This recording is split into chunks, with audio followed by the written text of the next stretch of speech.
Shalom, Assalamualaikum warahmatullahi wabarakatuh. Om Swastiastu, Namo Buddhaya, salam kebajikan, dan salam Indonesia cerdas.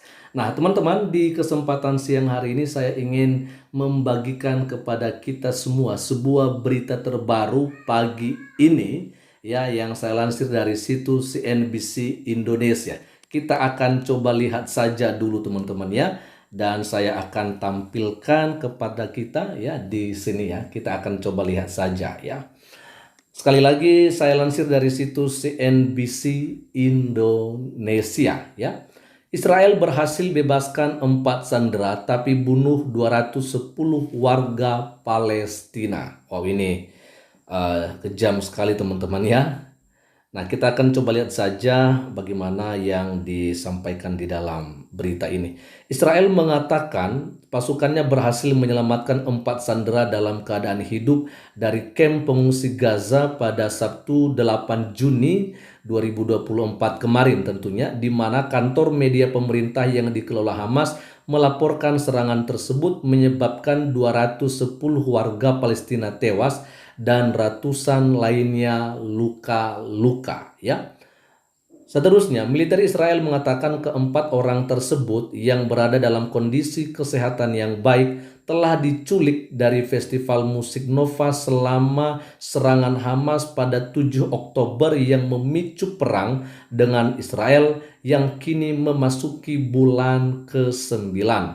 Noah Argamani 26 tahun, Almog Meirjan 22 tahun, Andrei Kozlov 27 tahun, dan Shlomi Ziv 41 tahun telah diselamatkan dari 2 bangunan terpisah di jantung Camp Nuseirat dalam operasional siang hari yang kompleks, kata militer. Ya, jadi di sini kita melihat ya teman-teman ya, kalau ada 4 dari sandera berhasil diselamatkan oleh militer Israel. Tapi kemudian kita melihat juga teman-teman ya, bahwa ada 210 warga Palestina yang akhirnya menjadi korban dari serangan yang dilakukan oleh militer Israel, dan belum lagi termasuk yang lain-lain yang akhirnya juga luka-luka oleh karena serangan ini, teman-teman. Tentunya memang ini sebenarnya yang menjadi pemicu kenapa Israel terus melakukan serangan, ya karena memang mereka mau ya agar warga Israel yang telah disandra oleh pihak Hamas ini harus segera dipulangkan, seperti begitu ya. Oke, kita akan coba lanjut saja. Mereka termasuk di antara 7 tawanan yang dibebaskan hidup-hidup oleh pasukan Israel sejak militan Palestina menangkap 251 orang dalam serangan mereka pada bulan Oktober di Israel Selatan. Saat ini terdapat 116 sandera yang tersisa di Gaza, termasuk 41 orang yang menurut tentara tewas ya. Rekaman yang diunggah di media sosial menunjukkan pengunjung pantai bersorak-sorai di Tel Aviv ketika penjaga pantai mengumumkan keempat orang tersebut telah dibebaskan. Ini dia, kami memikirkan para sandera ini setiap hari selama hampir 1 tahun ini. Bahkan jika beberapa dari mereka diselamatkan dari segala rintangan, itu sangat berarti, kata Ria Benkenstein, warga Israel berusia 42 tahun kepada AFP. Ya, memang kemudian kita harus juga menyampaikan ya teman-teman ya, bahwa sebenarnya kita juga menyayangkan kalau sampai ada 210 warga Palestina yang akhirnya menjadi korban oleh karena serangan-serangan yang dilakukan oleh Israel di sini ya. Tapi ya mau tidak mau ini tetap saja yang bertanggung jawab kan Hamas, karena mereka yang memulai serangan di tanggal 7 Oktober, lalu kemudian mereka juga yang akhirnya tidak mengizinkan saudara-saudara kita warga yang ada di Gaza ini untuk keluar dari target serangan yang akan dilakukan oleh Israel tentunya ya. Lanjut, di Gaza, kantor media Hamas mengatakan jumlah korban pembantaian pendudukan Israel di kamp Nuseirat telah meningkat menjadi 210 orang syahid dan lebih dari 400 orang terluka. Waduh, kasihan sekali ya. Polisi Israel mengatakan seorang petugas terluka parah dalam operasional penyelamatan. Hal ini dilakukan meskipun ada tekanan internasional yang meningkat terhadap Israel setelah serangan mematikan terhadap sekolah yang dikelola PBB di Nuseirat, tempat pengungsi Gaza berlindung. Kami bertekad, ini dia pernyataannya, kami bertekad untuk memulangkan semua sandera, kata juru bicara militer Laksamana Muda Daniel Hagari. Pemimpin Hamas yang berbasis di Qatar, Ismail Haniyeh, bersumpah untuk terus berjuang. Rakyat kami tidak akan menyerah dan perlawanan akan terus membela hak-hak kami, kata Haniyeh dalam sebuah pernyataan. Nah, ini dia ya. Kita melihat bagaimana juru bicara dari militer Israel ini, teman-teman, yaitu Laksamana Muda Daniel Hagari, mengatakan bahwa memang mereka sudah komitmen, mereka sudah bertekad bahwa mau tidak mau ya, mereka warga Israel yang sudah disandera oleh kelompok milisi Hamas ini, mereka harus tetap berjuang untuk memulangkan mereka. Ya, artinya agar sandera ini kembali ke Israel, begitu teman-teman ya. Maaf ya kalau misalnya ada juga ayam yang lagi berkokok di sini ya. Jadi itu tujuan utama mereka. Jadi apapun yang terjadi dan apapun rintangan yang akan mereka hadapi, tetap mereka akan terus berusaha agar sandera-sandera ini harus dipulangkan ya. Jadi saya pikir bahwa memang itu tujuan utama. Dan kalau saya nggak salah, beberapa waktu yang lalu pernah disampaikan oleh mereka bahwa setelah itu maka bisa saja mereka juga tetap akan melakukan serangan untuk menghabisi semua orang-orang yang ada di garis keras ini, yaitu di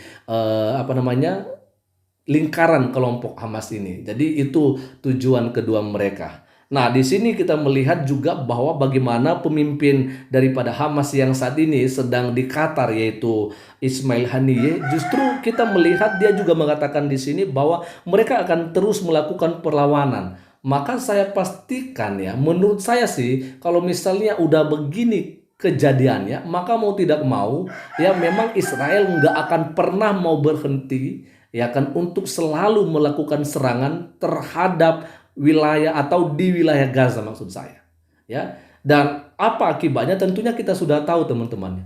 Jadi sebenarnya di sini seharusnya yang paling mengerti itu adalah mereka-mereka yang dari kelompok milisi Hamas ini ya. Bagaimana agar saudara-saudara kita warga sipil Palestina yang ada di wilayah Gaza tidak menjadi korban, maka seharusnya mereka harus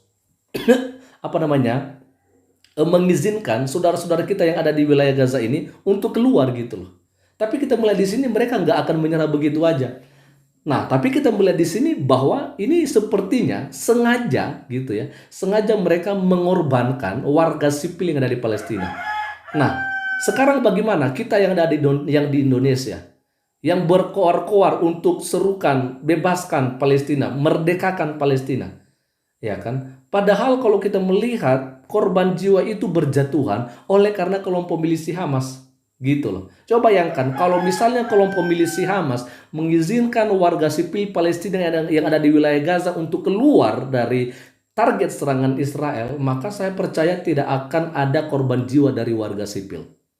Ya kan? Bukan berarti ya saya membela militer Israel, bukan begitu. Ya, tapi kita harus melihat kedua sisi gitu loh, kedua belah pihak. Ya, karena yang pertama yang saya mau sampaikan, yang pertama dulu bahwa Hamas lah yang melakukan serangan terlebih dahulu di tanggal 7 Oktober 2023. Lalu kemudian gitu kan Israel melakukan serangan balik. Dan kemudian kita harus tahu bahwa setiap kali Israel ingin melakukan serangan atau gempuran di wilayah Gaza, mereka selalu memberikan peringatan agar warga sipil yang ada di Palestina, yang di wilayah Gaza maksud saya, untuk harus keluar dari wilayah di mana target mereka akan melakukan penyerangan. Tetapi lihatlah teman-teman, lihatlah Bapak Ibu Saudara-saudari, ya, kelompok milisi Hamas tidak mengizinkan mereka keluar. Apa yang terjadi? Ya, Israel oleh karena kemarahan mereka mau tidak mau harus melancarkan serangan. Dan yang akhirnya paling banyak menjadi korban itu adalah saudara kita warga sipil yang ada di Palestina. Ini sangat kita sayangkan. Ya, nggak pernah kita mengatakan bahwa kita membela Israel dalam hal ini. Enggak. Ya, hanya kita lihat bagaimana kekerasan hati daripada kelompok milisi Hamas ini yang memang dengan sengaja ya menjadikan warga sipil Palestina yang ada di wilayah Gaza ini menjadi korban dari serangan-serangan yang dilakukan oleh karena kemarahan dari Israel gitulah. Jadi teman-teman, dalam hal ini mari kita berdoa saja ya, kiranya semuanya boleh terselesaikan, dan tentunya harapan kita sebagai warga Indonesia, sebagai negara non-blok, seharusnya kita janganlah teman-teman ya, jangan, berkali-kali saya sampaikan gitu, apalagi yang ada konflik ini itu bukan Israel versus Palestina, tapi Israel versus Hamas. Nah, yang kita sayangkan hanya oleh gara-gara konflik Hamas yang kecil ini, gitu ya kan? Artinya hanya sebagian dari kelompok orang yang ada di Palestina yang kemudian memancing kemarahan daripada Israel, akhirnya warga Palestina, saudara-saudara kita yang ada di Gaza ini menjadi korban jiwa. Nah, tentunya kita nggak mau hal ini terus terjadi. Maka janganlah kita terus mengobarkan api ya kemarahan daripada Israel akan semua ini. Karena kita tahu mereka nggak akan berhenti. Karena tujuan mereka yang pertama, Sandra harus balik dan Hamas juga harus dimusnahkan. Seperti begitu. Ya, bukan genocide. Ya, terjadi genocide yang di pikiran kita memang wajar saja gitu teman-temannya, karena memang yang menjadi korban adalah saudara kita warga sipil yang ada di Palestina, dan ini tentunya kita tidak harapkan. Oke, itu aja dulu untuk siang hari ini teman-teman, dan Tuhan Yesus memberkati kita semua. Shalom, assalamualaikum warahmatullahi wabarakatuh. Om Swastiastu, Namo Buddhaya, salam kebajikan, dan salam cinta damai dari saya Perianto Zamasi, dan salam Indonesia cerdas.